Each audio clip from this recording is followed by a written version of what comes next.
Sanggar Cerita mempersembahkan Sabda Pandita Ratu.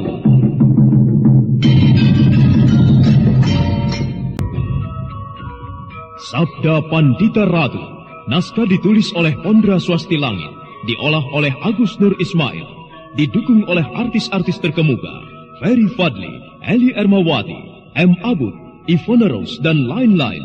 Teknik dan montase, Ibing Arifin, dengan sutradara Dian Pertiwi. Sabda Pandita Ratu kali ini mengetengahkan episode yang kedua dengan judul Merentang Gendewa Luka.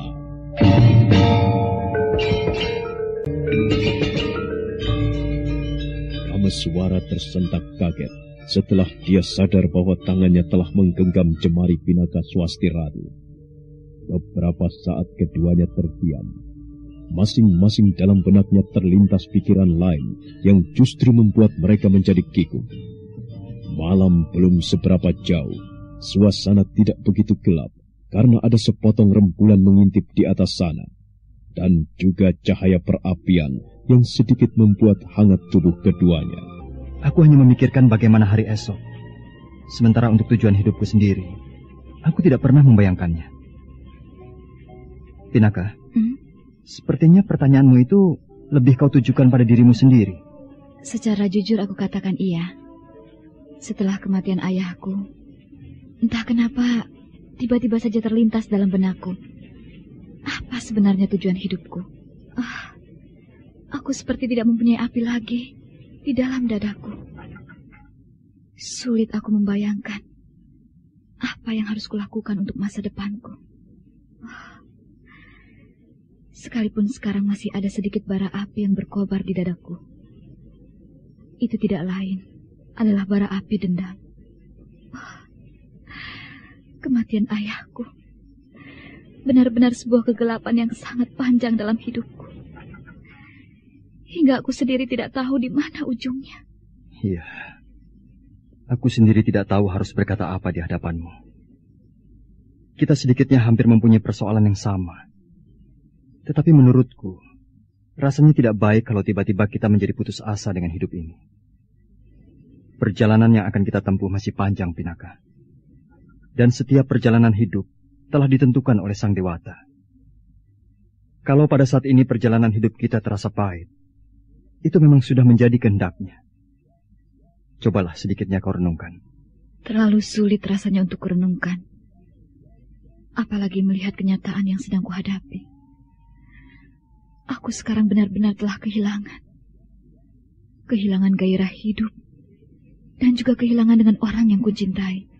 Segala sesuatu yang ada di dunia ini tidak kekal sifatnya, Pinaka. Jika kita telah kehilangan, apalagi kehilangan dengan orang yang kita cintai, kita tidak boleh terlalu larut dalam penderitaan. Kita semua bakal mati.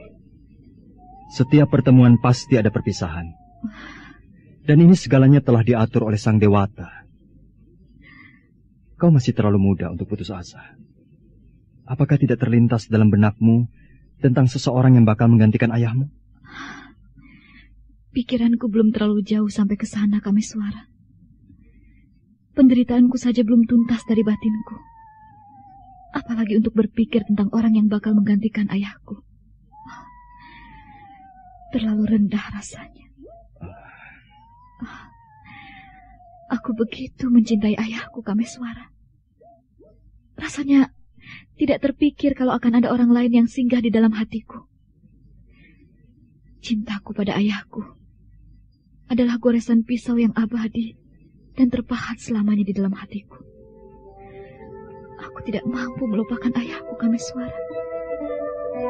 Pinaka Swasti Ratu nampak semakin sendu diterpa cahaya api perapian itu. Tatapan mata jauh menembus kegelapan malam. Setelah dia berkata demikian, perlahan dia menoleh ke arah Kameswara yang nampak masih menatapnya. Kau sendiri bagaimana dengan gadis keponakanmu itu? Cukup banyak yang telah kurenungkan, Pinaka. Aku memang mencintai Rahastri Kandi. Namun setelah kurenungkan lebih dalam lagi, rasanya perasaan cintaku yang tumbuh di dalam hatiku tidak akan menjadi kenyataan. Aku menerima kenyataan ini. Mungkin inilah yang dikehendaki oleh Sang Dewata. Lalu, apakah kau berpikir bahwa akan ada gadis lain yang menggantikan cintamu? Iya. Jika Sang Hyang Agung menghendaki, maka aku akan mempunyai pengganti dari Rahastri Kandi. Apakah itu bukan suatu pengkhianatan, Kameswara? Pengkhianatan? Iya. Kita jangan berpikir picik. Seperti yang aku katakan tadi, perjalanan hidup ditentukan oleh Yang Maha Agung. Jodoh, pati, dan rezeki sudah ditentukan oleh Sang Dewata. Jika aku mendapat pengganti dari Rahastri Kandi, mungkin gadis itulah jodohku. Dan kalau bukan jodohku, ya mungkin akan berpisah juga.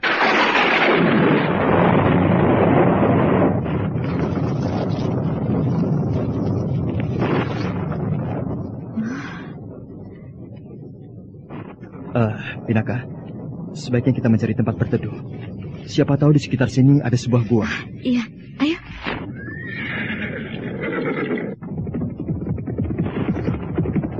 Mudah-mudahan saja kita dapat menemukan gua sebelum hujan menjadi besar. Iya. Kameswara, lebih baik kita mencari ke arah timur saja.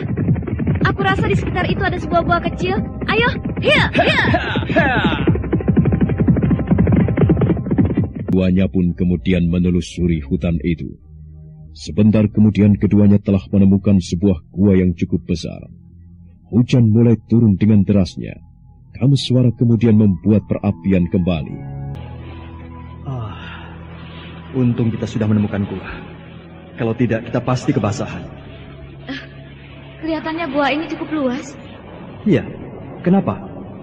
Apakah kau berniat ingin melihatnya sampai ke dalam lorong sana? Tidak. Tubuhku sudah terlalu lelah. Hujan di luar cukup deras sekali. Entah sampai berapa lama hujan ini akan berhenti. Apakah kita akan bermalam di gua ini, Kameswara? Kalau memang terpaksa, ya mau tidak mau kita bermalam di gua ini. Pinaka, mendekatlah ke perapian ini. Kulihat kau sangat kedinginan sekali. Tubuhmu menggigil. Iya, Kameswara. Ya, untunglah dalam perjalanan ini ada kau, Pinaka. Kalau tidak mungkin aku akan kesepian dan merintih dalam kesendirian. Iya, rupanya kita memang senasib. Aku pun merasa bersyukur dapat berkawan denganmu. Di dalam kesunyian dan kegalauan hatiku, masih ada orang lain yang mau menghiburku. Dan yang lebih mengharukan lagi, nasib kita sama, Kameswara. Ya, mungkin inilah yang dinamakan jodoh. Jodoh bukan arti di dalam percintaan, tetapi jodoh karena nasib kita yang sama-sama menderita.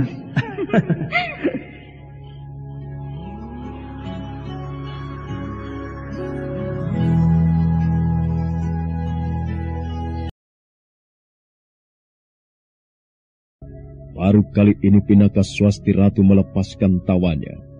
Ada sepercik kebahagiaan yang lahir dari tawanya. Bayangan suram yang sedang ia rasakan pun seakan-akan tenggelam di telan malam. Setelah beberapa saat keduanya tertawa, keduanya kemudian saling pandang. Dan tanpa disadari, telah tumbuh perasaan lain di dalam hati mereka. Aku senang melihat kau bisa tersenyum. Dengan begitu aku yakin kau dapat melawan kehancuran hati, Pinaka. Kau baik sekali padaku, Kameswara. Aku senang masih ada orang lain yang mau memperhatikanku. Ya, entah kenapa setelah aku dekat dengan kau, tiba-tiba saja hatiku merasa tenang. Kau seolah-olah mengisi lembaran hatiku yang telah sirna. Andai saja kau mau menjadi istriku, Pinaka, aku akan... Kameswara.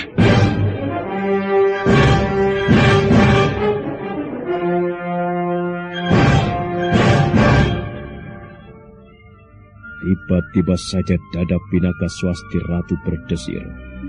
Dia tidak menyangka kalau Kameswara akan berkata demikian. Ditatapnya dalam-dalam wajah laki-laki yang duduk di sampingnya itu. Kemudian dia pun segera menarik napas panjang sambil melemparkan pandangannya ke perapian.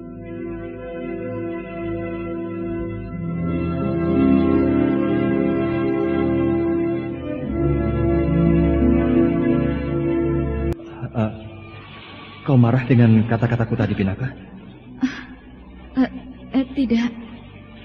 Ya, wajar saja kalau kau berkata begitu. Karena aku tahu kau pun sedang kehilangan. Hanya yang membuat aku kaget, aku tidak menyangka kau akan berkata begitu. Apakah kau bicara atas kesadaranmu, Kameswara? Kau pikir aku mengigau? Aku bicara secara sadar. Bukankah masing-masing kita saling membutuhkan? Apakah karena kita saling membutuhkan, lalu kita boleh menentang perbuatan tercela ini? Kita tidak ada dasar cinta, Kameswara. Yang ada dalam benak kita hanyalah hawa nafsu. Iya. Di dalam diri kita memang tidak ada rasa saling mencintai. Tapi, apakah rasa cinta itu perlu? Sementara kita telah banyak kecewa lantaran akibat cinta. Mustahil rasanya kita menjadi suami istri, Kameswara. Tak ada yang mustahil. Kalau kita mau melakukannya, Pinaka. Apakah karena usiamu lebih tua dariku, lantas kau katakan mustahil? Apa yang kau tertawakan, Pinaka? Apakah kau menganggap lucu kata-kataku tadi? Tidak. Aku hanya berpikir, atas dasar apa kita harus menjadi suami istri? Atas dasar saling membutuhkan. Oh, apakah benar aku membutuhkan seorang laki-laki, Kameswara? Sementara bayangan ayahku masih saja singgah di dalam benakku. Biarkan bayangan ayahmu berada dalam benakmu. Dan juga biarkan gejolak perasaan kita berpacu di sini. Pinaka, genggamlah tanganku. Nanti kau akan merasakan betapa kita memang saling membutuhkan. Kameswara. Perasaan apakah sebenarnya yang sedang bergejolak dalam hati kita ini? Jangan kau tanyakan, Pinaka. Tapi rasakan. Aku ingin sekali. Pinaka Swasti Ratu diam saja ketika Kameswara memeluknya dengan lembut. Bahkan kedua matanya dia pejamkan, seakan-akan ingin merasakan kehangatan yang selama ini tidak pernah dia dapatkan. Ketika keduanya telah tenggelam dalam kehangatan, tiba-tiba petir menggelegar di luar gua.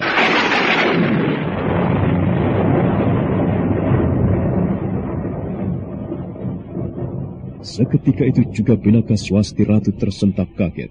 Kemudian dengan cepat dia melepaskan pelukan Kameswara. Hatinya menjadi was-was, wajahnya menjadi pucat. Tiba-tiba saja seolah-olah dia merasa berdosa.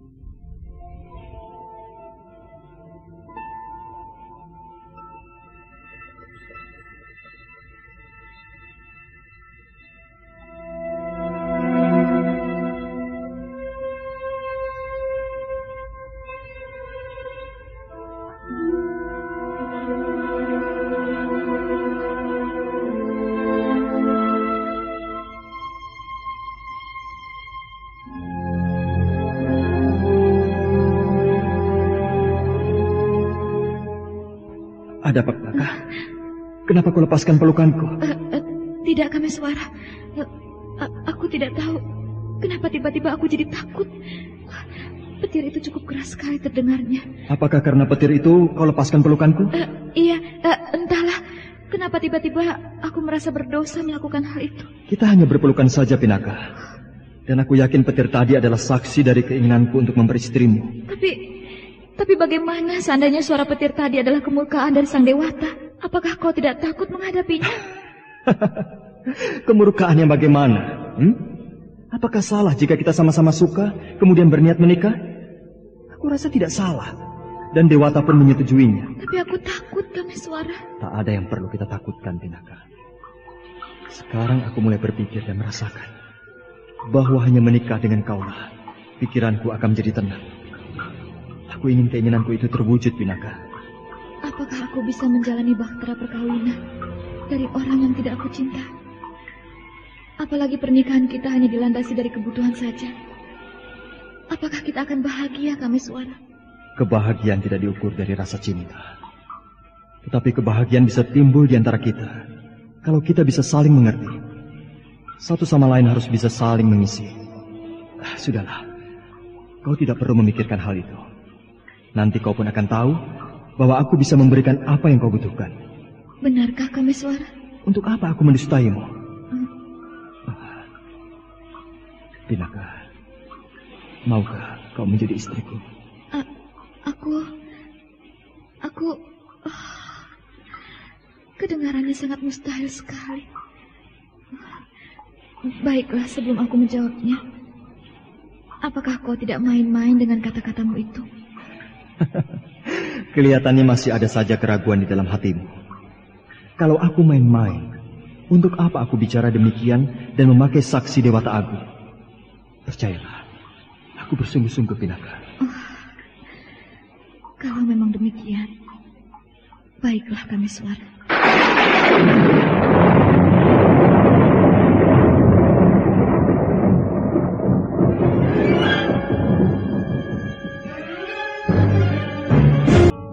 Perlahan tangan Pinaka Swasti Ratu dia angkat, kemudian didekatkannya dengan bibirnya. Kameswara segera menarik nafas panjang, seakan-akan dia merasakan ada sesuatu yang dirasakan. Sementara Pinaka Swasti Ratu sendiri hanya memejamkan matanya. Dia tidak tahu lagi apa yang harus diperbuatnya. Perlahan matanya dibuka, ditatapnya Kameswara dengan perasaan yang dalam. Apa yang kau rasakan, Pinaka? Apakah ada rasa bahagia di dalam hatimu? Entahlah Kameswara. Yang ada dalam hatiku hanyalah pertanyaan aneh, yang rasanya tidak perlu kulontarkan. Katakanlah, aku ingin melihat kau bahagia. Aku tidak mau melihat kau larut dalam kesedihan yang panjang. Sekalipun perasaan cinta belum tumbuh di hatiku, aku ingin berusaha memupuknya, Pinaka. Apakah pernikahan ini harus terjadi, Kameswara? Kenapa tidak? Toh kita sama-sama suka dan sama-sama saling membutuhkan. Bukan aku ragu karena bertanya tentang hal itu, Kameswara. Aku hanya ingin memastikan kenapa rencana yang tidak kita sangka-sangka ini akan terjadi. Jadi hanya itukah pertanyaanmu, Pinaka? Iya, Kameswara. Lalu apakah kau siap menjadi istriku? Menjadi pendamping hidupku selama-lamanya? Aku siap, Kameswara. Kalau begitu sekarang juga kita harus berikrar. Kita buat upacara di dalam gua ini. Biarlah gua dan seisinya yang menjadi saksi dari pernikahan kita ini. Iya. Batara di langitlah yang tahu niat kita.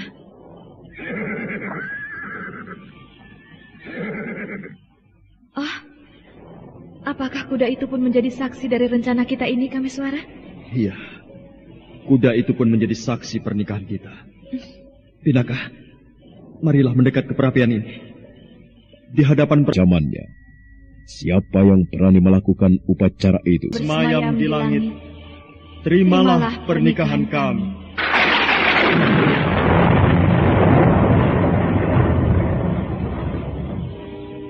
Sumpah kedua insan itu pun telah terpatri. Terucap laksana sumpah pandita. Keduanya sudah tidak menyadari lagi apa yang telah dilakukannya. Mereka tidak tahu bahwa sebenarnya mereka bersaudara, sekalipun dengan ibu yang berbeda. Setelah mereka bersumpah, keduanya kemudian saling tatap, seakan-akan ada rasa bahagia yang mengalir di urat nadi mereka masing-masing. Bagaimana perasaanmu? Bahagia, Kang Mas. Senang sekali kau memanggilku dengan sebutan Kang Mas. Syukurlah kalau kau merasakan kebahagiaan itu. Aku pun bahagia, Pinaka. Peluklah aku, Kakak. Dekaplah aku dalam kebahagiaanmu. Aku ingin segera tenggelam dalam lautan hatimu. Tidak, Pinaka. Aku pun demikian. Marilah kita tenggelam dalam kebahagiaan yang bersatu. Sekarang tidak ada lagi yang perlu kita ragukan. Dinda. Kameswara segera memeluk Pinaka Swasti Ratu.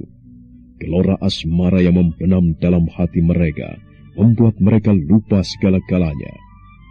Perlahan Kameswara memparingkan tubuh Pinaka Swasti Ratu. Dan selanjutnya keduanya pun tenggelam dalam alam mimpi yang susah dijangkau. Hujan di luar gua masih nampak deras. Angin berhembus menyebarkan hawa dingin yang menggigit tulang. Napas itu saling berpacu, menenggelamkan keresahan hati.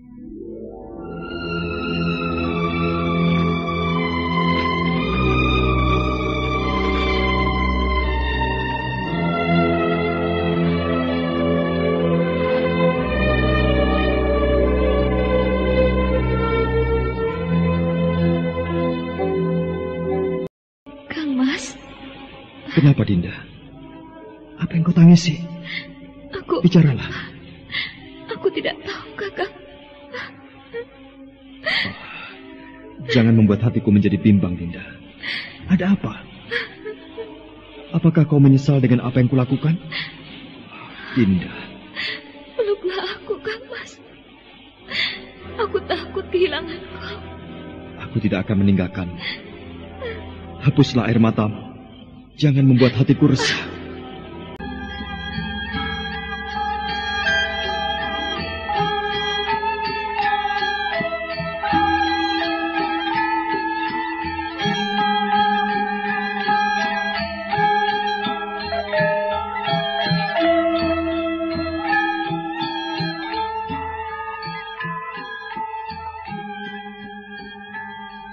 Tempat ini cukup aman untuk persembunyian Kang Mbok Ayu dan Kakang Sakyamurti. Para prajurit Kediri tidak mungkin menemukan tempat ini, karena tempat ini sangat jauh dari kota raja, Kang Mbok. Oh, syukurlah Dewa Hastu. Dengan begitu keadaanku dengan Kakang Sakyamurti akan aman. Aku sangat berterima kasih sekali kepadamu. Entah bagaimana aku harus membalas kebaikanmu ini. Kenapa Kang Mbok Ayu berpikiran begitu? Aku membela Kakang Sakyamurti dan keluarganya, bukan atas dasar pamrih. Tapi ini memang tanggung jawabku. Tanggung jawab seorang adik kepada kakangnya. Sudahlah. Aku tidak mau kau bicara itu lagi, Kang Mbok Ayu. Maafkan aku, Adi. Aku berharap kau dapat beristirahat dengan tenang, Kakang Sakyamurti. Untuk sementara lupakanlah segala masalah yang sedang kau hadapi. Kalau kau masih saja memikirkannya, itu tak akan pernah ada habisnya. Kau harus banyak istirahat untuk menyenangkan pikiranmu. Iya, Adi. Aku rasanya malu sekali menerima perlakuanmu yang baik ini. Kakang tidak perlu malu di tempat ini. Kita memang harus saling tolong-menolong, Kang. Pemilik rumah ini bernama Anjam Piani Kayuwangi.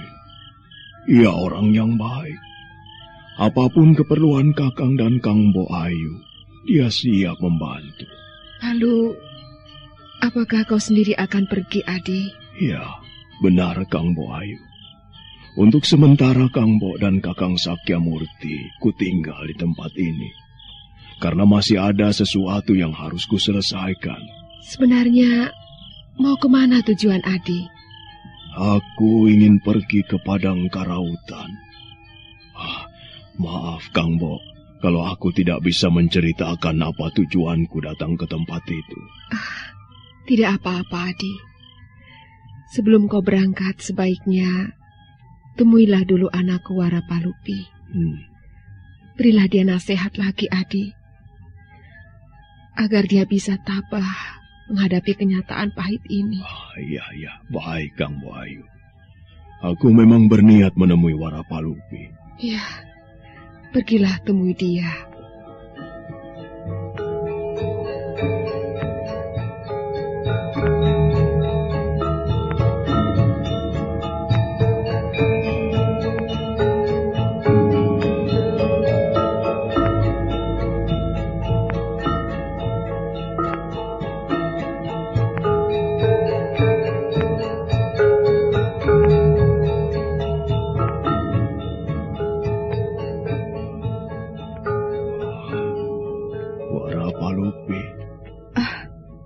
Paman? Kelihatannya Paman ingin pergi. Iya, benar, Ndu. Kenapa Paman ingin meninggalkan kami di sini? Sementara Paman ingin pergi.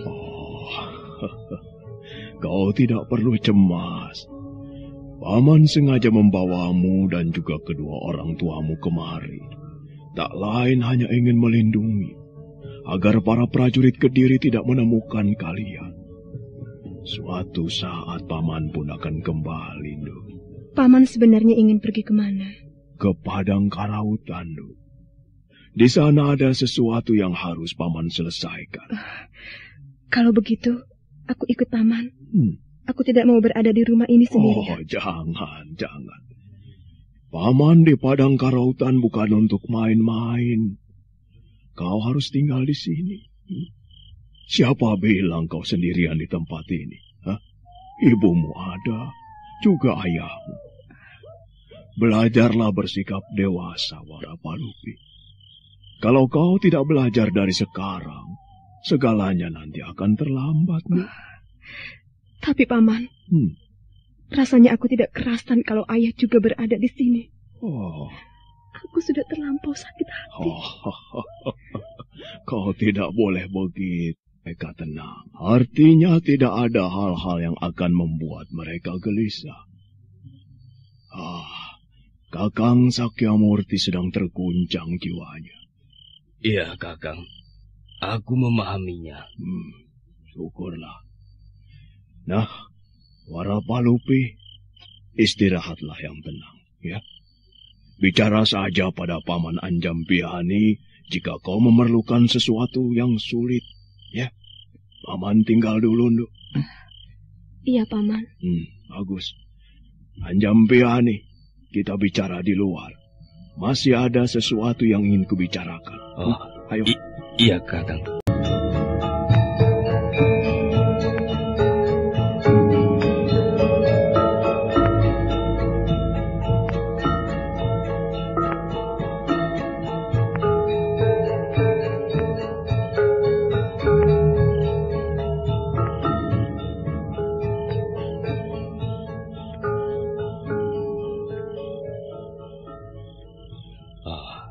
Jadi, Kakang akan berangkat malam ini juga ke padang karautan? Iya. Kalau aku berangkat malam ini, artinya besok aku akan segera sampai di tempat itu. Aku masih penasaran ingin bertemu dengan pemuda luar biasa itu. Mudah-mudahan saja keinginan Kakang untuk bertemu dengan pemuda itu dapat terlaksana. Ya, kalau memang apa yang diramalkan Pandita itu benar, aku pun berharap kelak dapat bertemu dengan pemuda itu. Ya. Kudoakan Anjampihani. Nah, kalau begitu sekarang juga aku berangkat. Mumpung rintik hujan sudah berhenti. Dan kuharap besok sudah tiba di sana. Iya, Kakang. Berhati-hatilah, Kakang.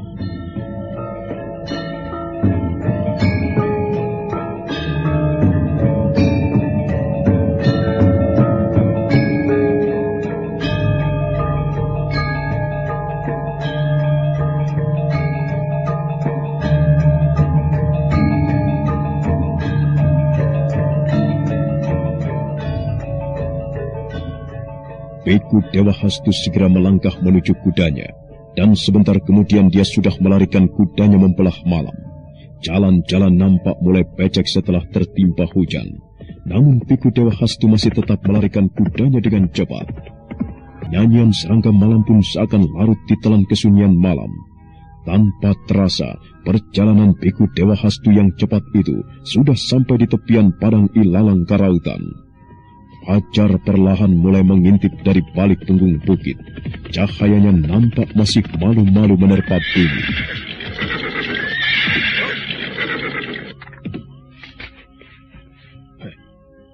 Siapa orang tua yang duduk dekat perapian itu? Fajar mulai menyingsing, tapi orang itu belum mematikan perapian. Apakah karena udara yang masih terasa dingin, dia masih membiarkan terus perapian itu menyala? Sebaiknya aku dekati saja. Siapa tahu aku mengenalnya.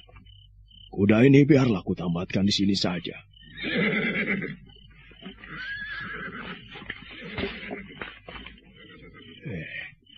Sepertinya aku mengenal orang itu. Oh iya, dia Empu Gandring. Empu Gandring. Dewa Hastu. Wah, angin apa yang membawamu kemarin? Tidak kusangka kita akan bertemu di sini, Sobat. Ya. Mungkin tujuan kita ke sini juga sama, Empu. Maksudmu karena pemuda yang membawa pertanda aneh itu? Ya, betul. Apalagi kalau bukan itu. Suasana di sini rasanya tidak enak sekali. Seperti bau mayat-mayat yang membusuk. Benar, Dewa Hastu. Bau ini memang bau mayat-mayat yang membusuk. Lalu apakah Empu pernah melihat kelebihan dari pertanda yang dibawa pemuda itu? Ya. Aku pernah melihatnya. Ada sinar teja yang cukup terang memancar dari tempat di mana dia berada. Apakah kau pun ingin melihatnya, Dewa Hastu? Ya, kalau kau tidak keberatan, Empu. Ayolah, tempat itu tidak jauh dari sini. Pemuda itu ada di sana sedang bertapa di antara mayat-mayat para perampok yang bergelimpangan.